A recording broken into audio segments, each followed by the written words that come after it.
Hey guys, welcome back to Electrical Car Repair Live. Our mission at the garage is to save you guys as much money as we can. That's why we make these absolutely free videos and we teach you how to fix your car for free. Let's go ahead and start on it now. Today's video, guys, will be working here on a BMW, guys, 3 Series generation 2005-2013, and we will show you where to find the ECM or DME, the engine computer for that thing. Now that should cover E90, E91, 92, 93, guys, the whole generation.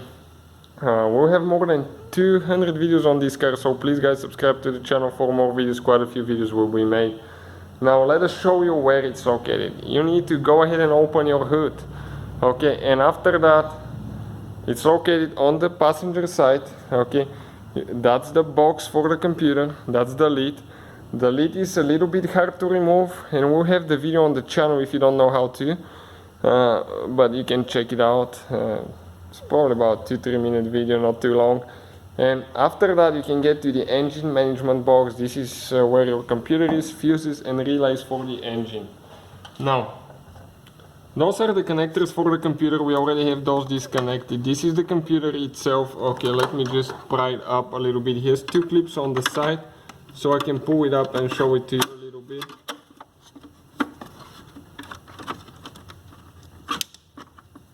Okay, this one almost came out.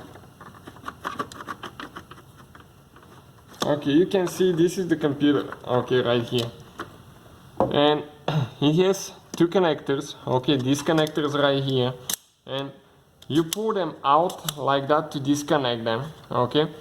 And later when you're ready to install it, all you have to do, push it in and push that thing at the same time, and it's going to lock in place. You have to be extremely careful when you remove or replace that ECM. We have a video on how to repair, guys, how to do everything to get to it and to replace it. But pretty much, guys, all we have to do, remove that cover. You need to disconnect the wires again by pulling like that on each one of them, this and this one, and you need to pull the ECM up. I recommend to remove the cowl hood piece here, but you can do it that way as well without removing it. It's up to you. So check it out if you need to. Also, guys, if you need help with anything, drop a comment below and we'll try to make a video for you. Thank you for watching, guys. Hopefully, guys, the video was helpful and we were able to save you money. We guys have more than 19,000 free repair videos on our YouTube channels. Check them out. We have videos that can save you thousands of dollars in future repairs. Thank you for watching and see you guys next time.